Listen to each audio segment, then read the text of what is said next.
안녕하세요 여러분, 시원입니다. 오늘은 제가 제 몇 개 없는 비디오의 댓글 중에서 가장 그래도 많이 질문해 주셨던 부분에 대해서 좀 다뤄보려고 해요. 그건 바로 제 KLM 승무원에 대한 경험이나 그런 면접 과정 같은 거를 많이 질문을 해주셨던 것 같아요. 근데 제가 안타깝게도 지금은 퇴사를 해서 재미있는 승무원, 외항사 승무원 브이로그나 일상 같은 거는 보여드리기 좀 힘들겠지만 면접 경험에 대한 거나 아니면 어떻게 이 길을 생각하게 되었는지에 대한 간단한 영상은 남길 수 있을 것 같아서 총 2개 파트로 나눠서 대답을 해보려고 해요. 첫 번째는 이제 면접 과정이나 외항사 준비 과정을 다룬 이 비디오가 되겠고, 두 번째 파트는 이제 제가 인스타그램으로도 재직 당시랑 퇴사하고 나서 질문들이 DM으로 많이 왔었거든요. 그래서 그 질문들을 모아서 한번 이 영상으로 답해보면 어떨까? 이 영상 말고 다음 영상에서 답해보면 어떨까 해서 이 비디오를 만들 예정이에요. 그래서 오늘은 간단하게 제가 왜 외항사 승무원을 준비하게 되었는지 그 경위랑 학원에 대한 것도 좀 설명을 드릴 것 같고, 제가 KLM을 지원한 이유랑 면접 과정에 대해서도 좀 간단하게 설명을 드리려고 해요. 간단하다고는 하지만 좀 길어질 것 같긴 한데 우선 영상을 시작하기 전에 좋아요랑 구독 눌러주시고 그럼 영상 시작해보도록 하겠습니다. 우선 제 배경에 대한 간단한 설명을 드릴게요. 저는 미국 유학 경험이 6년 정도 있어요. 고등학교 3학년 과정을 미국에서 다녔고 한국에 돌아와서 1년 정도 다시 재정비 시간을 갖고, 재정비라 함은 미국 대학에 갈 자격을 만드는 거예요. 예를 들면 제가 그 당시 고등학교 학위가 없다 보니까 고등학교 검정고시, 미국 검정고시를 쳐서 합격을 했고요. 그리고 아르바이트도 하고 비자 준비도 하고 이런 과정이 총 1년 정도가 걸렸어요. 그래서 그 1년 뒤에 미국 대학에 진학을 하게 됩니다. 그래서 그 4년간 제 전공은 신학이었고 부전공으로 영어를 가르치는 학위를 받게 되었습니다. TESOL이라는 학위예요. Teaching English as a Second Language라는 학위도 받게 되었습니다. 그래서 제 직업이 지금 설명이 되시죠?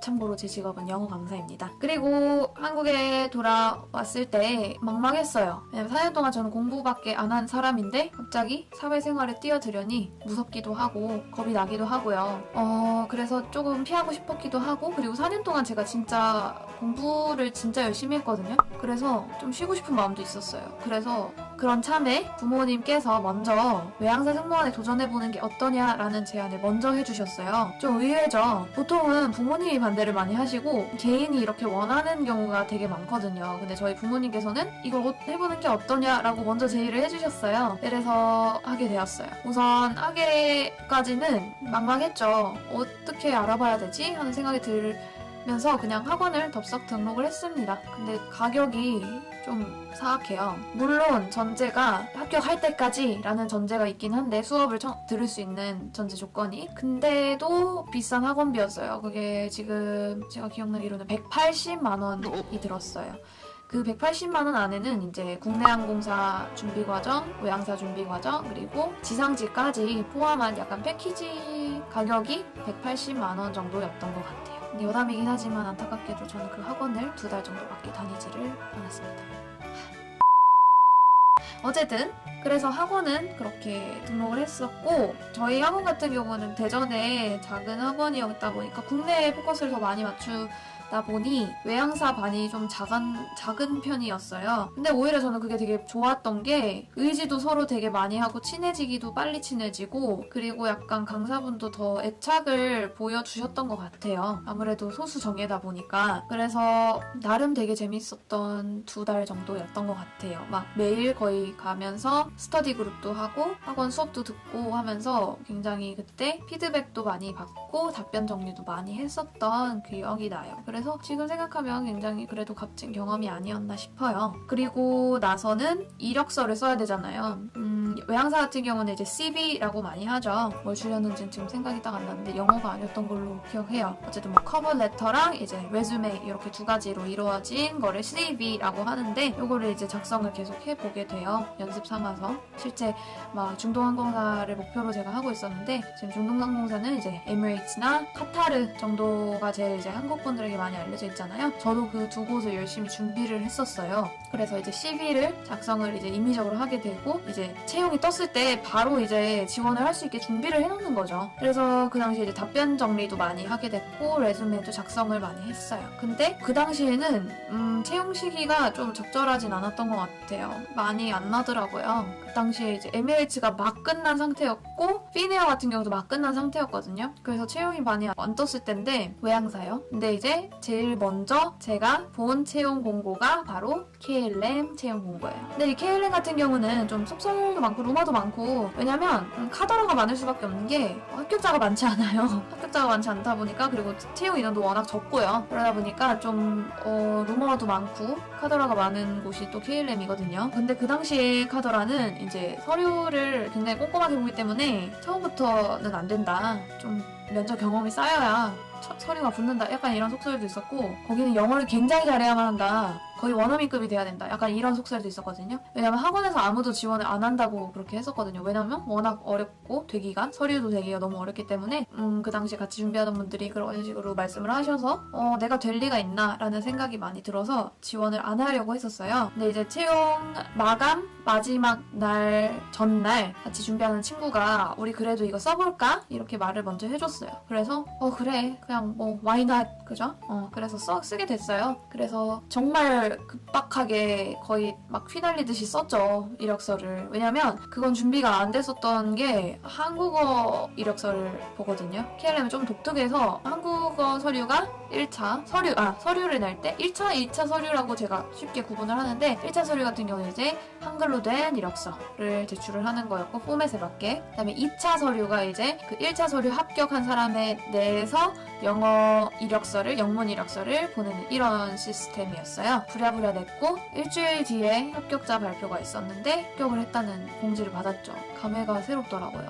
왜냐면 제 첫 지원이었는데 서류가 붙었다 보니까 좀 덜컥 겁이 나기도 하면서 너무 떨리기도 하고 즐겁기도 하고 이런 감정들이 들었던 것 같아요. 그래서 어쨌든 서류가 합격이 되고 이제 2차 서류 같은 경우는 합격 여부가 아니고 면접을 위한 서류였던 것 같아요. 그래서 그것도 이제 거의 그냥 번역을 해서 제출을 하면 되는 거여서 그냥 간단하게 막 빨리 번역을 해가지고 보내드렸어요. 그리고 이제 1차 면접이 다가왔죠. 이 1차 면접 같은 경우는 지금은 좀 다를 수 있어요. 그 당시에는 이제 인터뷰즈라는 회사에서 대행 면접을 봐줬었거든요. 그래서 이제 1차 면접은 어떻게 하냐면 두 분의 한국인 면접관 분이었고 4명이 한 조가 되어서 면접자가 4명이 한 조가 되어서 들어가서 면접을 보는 시스템인데 너무 특이한 건 한국어로 질문을 하시고요. 저희는 영어로 대답을 해야 되는 이상한 포맷이었어요. 조금 황당하긴 했지만 이미 그거에 대한 정보는 알고 있었기 때문에 아주 당황은 안 했던 것 같아요. 그래서 그리고 저는 사실 영어 답변이 더 편했어요. 그 당시에는 막 졸업하고 한국에 들어온 상태였기 때문에 한국어를 좀 어눌하게 했었거든요. 그래서 영어 답변이 저 같은 경우는 훨씬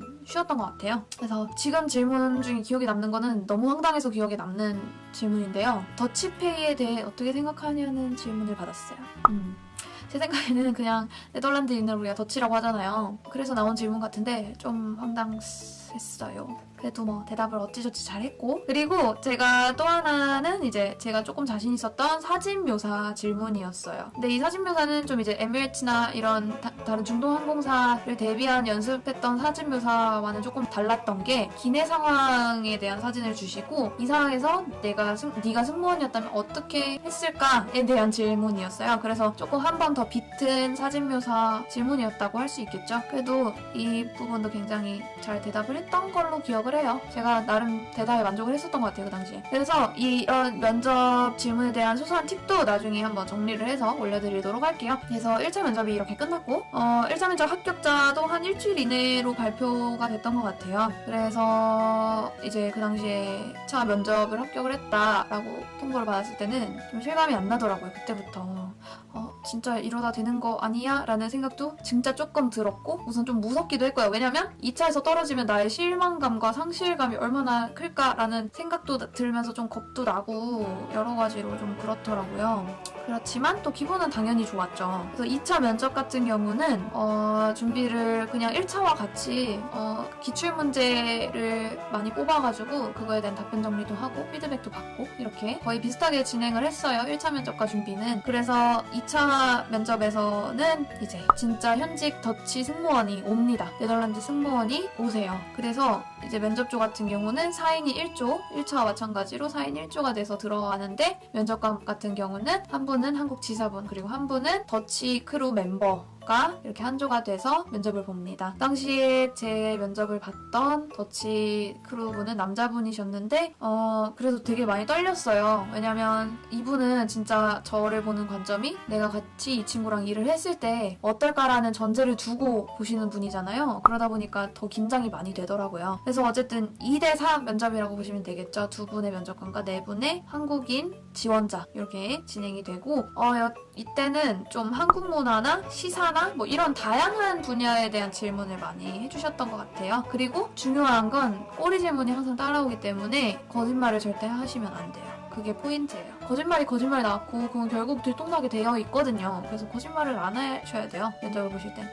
그래서 어쨌든 면접을 그렇게 받고, 그 다음에 2차 합격은 어떤 식으로 진행이 되냐면 2차 면접이 다 마친 다음에 1시간 정도 텀이 있어요. 그리고 3차 보러 그러니까 최종 면접을 볼 사람들을 호명하는 시기였거든요. 그래서 이제 2차 면접을 보고 난 직후에 이제 같이 면접 봤던 분들이랑 모여서 커피 한 잔 마시고 이런저런 얘기하고 다시 그 호텔 면접장으로 갑니다. 그러면 이제 최종 면접 볼 사람들을 호명을 해요. 그러니까 2차 면접 합격자들을 호명을 해요. 다 모아놓고 무슨 슈스케 같이 호명을 합니다. 굉장히 떨리면서 무서운 순간이었어요. 어쨌든 제 이름이 나왔을 땐 진짜 안 믿기더라고요. 너무 떨려가지고 진짜 그때 안 들렸던 것 같아요. 처음에는 안 들렸던 것 같은데 어쨌든 제가 된 걸 알고 그때 너무 떨렸죠. 근데 최종 면접 같은 경우는 심장이 튀어나올 것 정도로 너무 떨려요. 왜냐면 더치크루 한 분, 한국인 한 분이 역시나 한조가 돼서 면접관을 하시고 저 혼자만 들어가거든요, 그 방에.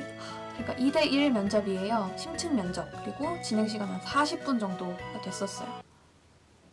네, 혼자서 40분. 그분들과 대화를 하는 게 40분. 너무 무섭죠. 왜냐면 진짜 저를 엄청 가까이서 보게 되는 거니까 너무 떨렸었어요. 근데 어쨌든 그때는 이제 질문이 어떤 질문이 많았냐면 제 성격을 보기 위한 질문, 그다음 인성을 보기 위한 질문, 그리고 얘가 이 직업을 얻게 되었을 때 적응을 어떤 식으로 할까에 대한 질문을 많이 물어보셨던 것 같아요. 그래서 이제 2차는 좀 이제 다양한 질문들이 많았다면 3차 같은 경우는 성격에 대한 질문이 굉장히 많았어요. 이 부분에 대해서도 꼬리 질문이 나올 수 있으니까 꾸며내지 마시는 게 중요해요. 자기 장점을 어필하되 마시는 게 좋을 것 같아요. 그래서 그런 질문이 많았고, 또 특이한 거는 이제 그 한국 지사분이 마지막에 한 5분 정도 한국어 질문을 하세요. 한국어로 대답해야 되는 한국어 면접이 섞여 있어요. 근데 제가 너무 부실하게 준비를 해가지고 한국어 면접 같은 경우 생각을 안 하고 갔었거든요. 그래서 면접 매너라면 원래 이제 좀 단아까를 사용을 하잖아요. 근데 제가 그날 요자를 굉장히 많이 썼어요. 그게 좀 아쉬웠는데, 그래서 막 이불킥도 일주일 동안 하고 합격자 발표 날 때까지 그래서 그거 좀 연습을 해주시면 좋을 것 같아요. 그렇게 하고 합격자가 한 일주일 좀 안 돼서 났는데, 그 당시에 이제 단톡방이 있었어요. 3차 본 분들의 단톡방이 있었는데 소리 메일이 먼저 간 거예요. 그래서 소리 메일을 한두 분씩 받기 시작하는데 저는 메일이 안 오더라고요. 그래서 더 떨리더라고요. 이거 돼서 이러는 건가? 약간 이런 생각도 들고 너무 막 떨림이 그때는 진짜 최고조가 됐었는데, 그날 이제 남자친구랑 제일 친한 친구랑 셋이서 이제 뭐 먹으러 갔는데 그때 이제 메일이 온 거죠. KLM이. 근데 이제 미리 보기로 메일이 뜨잖아요. 이렇게 핸드폰을 보면. 거기서 We positively selected 까지가 나왔어요.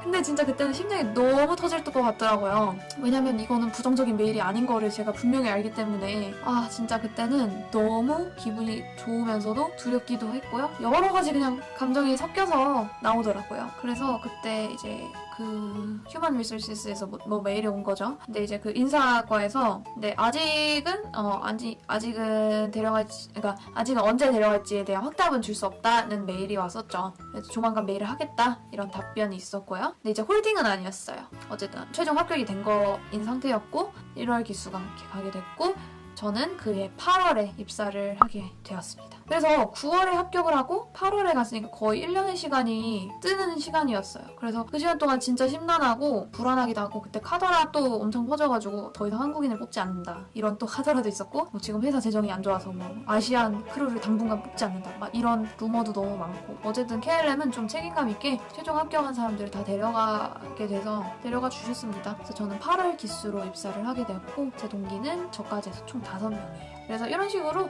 어쨌든 최종 합격자는 무조건 다 데려오는 시스템이었던 것 같아요. 그래서 제 면접 경험은 이 정도로 마무리하게 될 것 같고, 다음 파트의 영상은 언제 올라올지 모르겠어요. 이 영상 우선 올려보고 한번 더 니즈가 있으면 더 많이 이거에 대한 내용을 찍어서 올리도록 할게요. 그러면 오늘 비디오는 여기까지였고요. 이 영상이 좋으셨으면 좋아요와 구독 버튼 눌러주시고 저는 다음 영상에서 뵙도록 하겠습니다. 봐주셔서 감사합니다.